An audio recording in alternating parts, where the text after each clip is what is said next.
नमस्कार दोस्तों, मैं हूं श्रीधर और आप देख रहे हैं नेताजी डॉट लाइव। जैसा कि आप जानते हैं कि नेताजी डॉट लाइव के माध्यम से हमारी ये कोशिश होती है कि हम आपके पसंदीदा नेताओं के दिए गए वक्तव्य भाषण आप तक पहुंचाएं, वो भी असंपादित। लेकिन आज इस कड़ी में हम उस अद्भुत नज़ारे को दिखाने जा रहे हैं जब न्यायालय से 2 साल की सजा पाए हुए राहुल गांधी पत्रकारों की एक बैठक में एक व्यक्ति यानी कि एक विशेष पत्रकार को इंगित कर पूछते हैं कि आपने यानी कि उस पत्रकार ने निश्चित रूप से भाजपा पार्टी का बिल्ला तो नहीं लगा क्या है। इसके बाद अपनी बात कहकर कहते हैं कि निकल गई हवा। राहुल जी जो जजमेंट आया उसको लेकर बीजेपी ने उसको किया है कि आपने ओबीसी का अपमान किया। पूरे देश में प्रेस कॉन्फ्रेंस करने की तैयारी कर रहे हैं कि आपने ओबीसी का अपमान किया था। भैया देखिए, पहला आपका अटेम्प्ट वहां से आया, दूसरा आपका अटेम्प्ट यहां से आया, तीसरा आपका अटेम्प्ट यहां से आया। आप इतनी डायरेक्टली बीजेपी के लिए क्यों काम कर रहे हो? थोड़ी डिस्कशन से करो यार, थोड़ा घूम घाम के पूछो। क्या आपको ऑर्डर दिया है क्या? देखो मुस्कुरा रहे हैं। घूम घाम मैं आपको उदाहरण देता हूं। आप थोड़ा घूम घाम के निकाल नुकुल के बोलो। देखो ऐसे बोलो पहले, राहुल जी, हाँ तो please if you want to work for the BJP then bring a BJP flag symbol here and put it on your chest. Then I'll answer you the same way I answer them. Don't pretend to be a pressman. हवा निकल गई।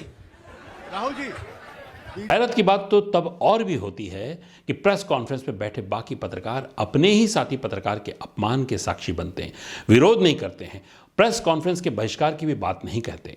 राजकोट के निचली न्यायालय से 2 वर्ष की सजा पाए सजा याफ्ता व्यक्ति किसी राष्ट्रीय पार्टी के पूर्व अध्यक्ष, 2 संसदीय क्षेत्रों में से परंपरागत सीट से हारने वाले और दूसरे सुरक्षित सीट से जीतने वाले सदस्य रहे हैं राहुल गांधी। अब लोकसभा से बर्खास्त सदस्य हैं। स्वयं भी अपने ट्विटर हैंडल पर लिखते हैं डिसक्वालीफाई क्यों हुए, ऐसा सभी जानते हैं। देश के प्रधानमंत्री नरेंद्र मोदी की आलोचना राहुल गांधी का प्रिय विषय है। राहुल गांधी के वर्तमान और के पुराने सलाहकारों पर यह आरोप है कि उन्होंने उनके दिमाग में यह भर दिया है कि आम नागरिक के बीच बड़े होने के लिए लोकतंत्र के सबसे बड़े निर्वाचित व्यक्ति के लिए अनाप शनाप बोलना ही राजनीति है। राहुल गांधी मस्तिष्क से कितने परिपक्व है ये उनकी जुबान से ही समझ में आ जाता है। वे सोचते कुछ हैं, समझते कुछ हैं और बोलते कुछ हैं।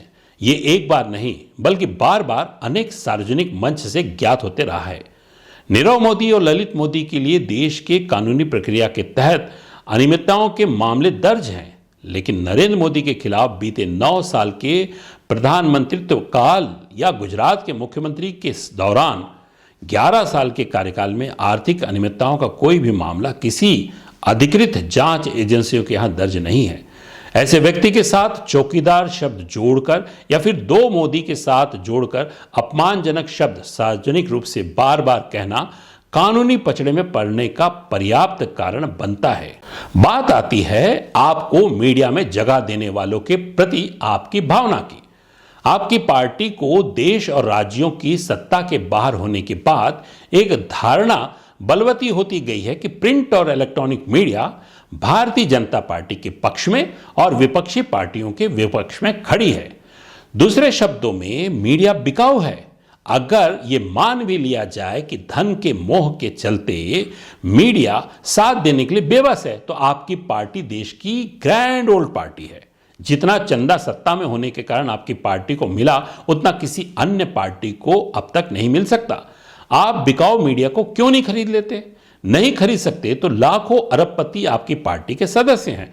हर राज्य में अपनी मीडिया तंत्र स्थापित कर लीजिए, करिए अपना प्रचार प्रसार। किसने मना किया है? राहुल जी, इस बात का आपको हक नहीं है कि आमंत्रित मीडिया कर्मी को आप खुद ही अपमानित करें। आपसे आपके विपक्ष में पूछने वाला क्या जरूरी है किसी पार्टी विशेष का सदस्य हो? हवा उस प्रश्न पूछने वाले पत्रकार की नहीं निकली, बल्कि आपकी निकली हुई है। राहुल जी, आप समझ नहीं पा रहे हैं कि आपसे गलतियां क्या हुई है और क्या क्या गलतियां हो रही है। अपने व्यवहार से आप अपने आप को स्थायी विचार से परिपूर्ण व्यक्ति के रूप में स्थापित नहीं कर पा रहे हैं।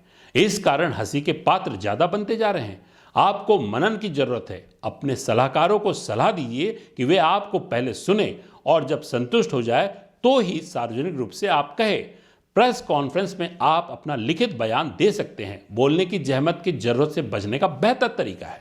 राहुल जी, आपने जब यात्रा पूरी की तो बहुत सारे लोगों में, आपके पार्टी के कार्यकर्ताओं में, आपके बड़े पदाधिकारियों में, देश के मीडिया में बहुत सारी उम्मीदें जगी कि आप अब अपने अनुभव के आधार पर बात करेंगे।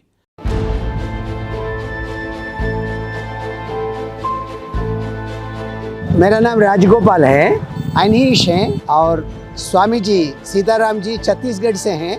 तो ये सब एकता परिषद की टीम है। आदिवासियों में जो जनजाति है उस मुद्दे पर बात हुई। महिला अत्याचार को खत्म करने के लिए शराबबंदी जरूरी है, तो शराब चाहिए नहीं चाहिए उस मुद्दे पर बात हुई। हिंसा बढ़ रही है दुनिया भर में, लोग पीड़ित है। अहिंसा को बराबर लाके खड़ा करना है। अहिंसा विद्यालय की बात। We will work silently. We want to see a change in this country.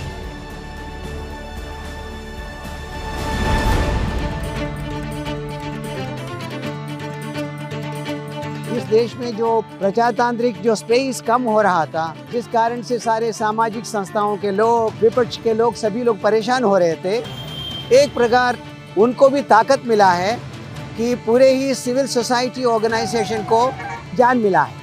देखिए, इस यात्रा में सिर्फ शहर का लोग नहीं, पूरा भारत की ग्रामीण क्षेत्र का लोगों का भी जो उत्साह है वो अलग अलग प्रकार से आपको दिखाई पड़ेगा। जोड़ो जोड़ो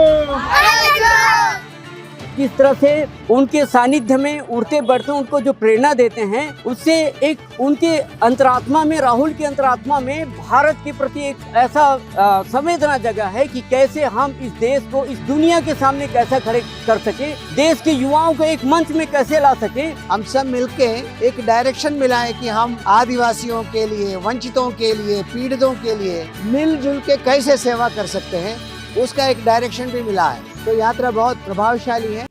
लेकिन जिस तरह से आपने प्रेस कॉन्फ्रेंस में बर्ताव किया, और सबसे बड़ी शर्मनाक स्थिति है उन पत्रकारों के लिए है, और उन पत्रकारों के लिए इसलिए अफसोस हो रहा है कि जो अपने साथी पत्रकार के अपमान पर एक शब्द भी नहीं कहे, बल्कि हंसी का पात्र बनते रहे। राहुल जी, आपको अगर डिसेंसी सीखनी है तो आप अपने पिताजी को याद करें। आपके पिताजी जैसे शालीन व्यक्ति को बहुत कम हमने देखा है। आप उनकी डिसेंसी को समझें।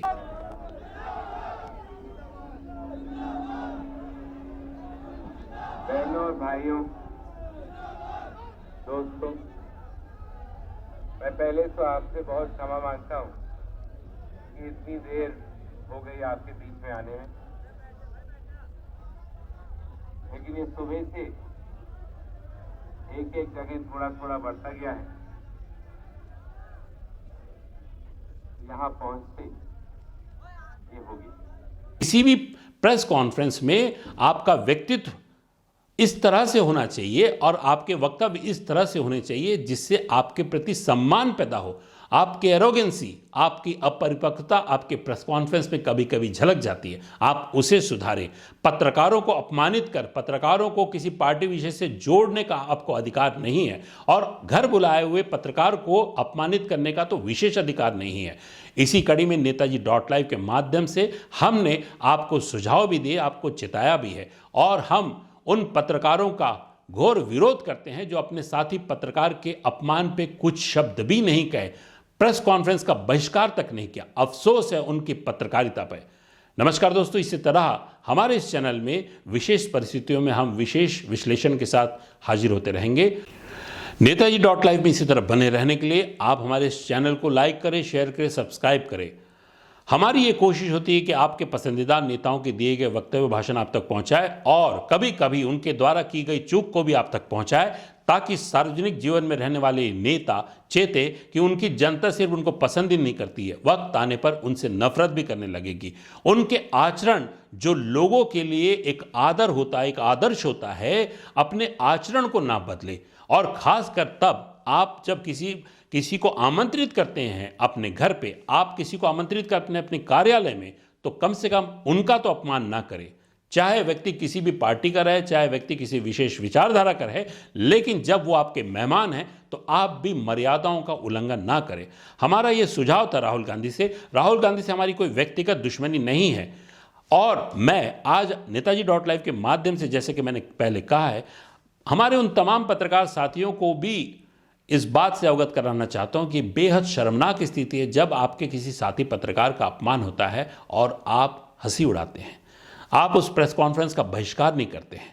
आपके पत्रकार साथी ने कोई भी नियम नहीं तोड़ा। उन्होंने सिर्फ ये कहा, उन्होंने प्रश्न किया, उनका अधिकार है प्रश्न करने का, और वो उस प्रश्न करने के लिए आमंत्रित थे।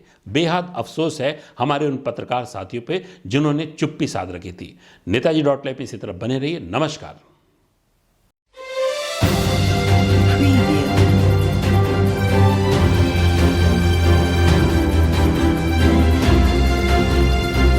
नेताजी.live के प्रायोजक है Satyadeep diagnostic and clinic, Supela, Bhilai.